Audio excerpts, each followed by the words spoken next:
আমি ছোটবেলায় নিজের পিতামাতার দ্বারা অনেক নির্যাতিত হয়েছি। বড় হয়েও আমি সেসব ভুলতে পারি না।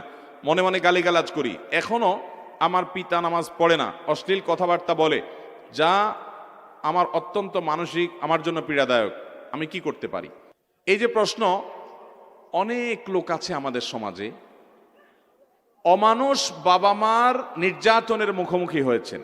অনেক, যে বাবা মা খুব নির্যাতন করছে, যদিও এর উল্টাটাই বেশিরভাগ হয়। কিছু কিছু ক্ষেত্রে এরকম হয়।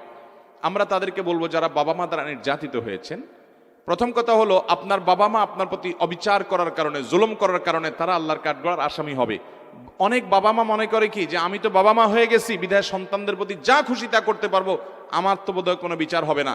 মনে রাখবেন, সন্তান যদি বাবা মার হক নষ্ট করে তাদের যেমন বিচার হবে, ঠিক একইভাবে বাবা মা যদি সন্তানের হক নষ্ট করে তাদেরও বিচার হবে কি হবে না? আপনি সন্তানকে ভরণ পোষণ দেন নাই, জুলুম করেছেন, গালিগালাজ করেছেন, অত্যাচার অবিচার করেছেন, বৈষম্য করেছেন, একজনকে দিয়েছেন অন্যকে দেন নাই, আপনারও বিচার হবে। অতএব কোনো বাবা মা যদি অন্যায় করে থাকে, সন্তানদেরকে আমরা বলবো, আপনার বাবা মার অন্যায়ের কারণে আল্লাহ বিচার করবেন, আপনি গালমন্দ করে নিজের আমল নষ্ট করবেন না।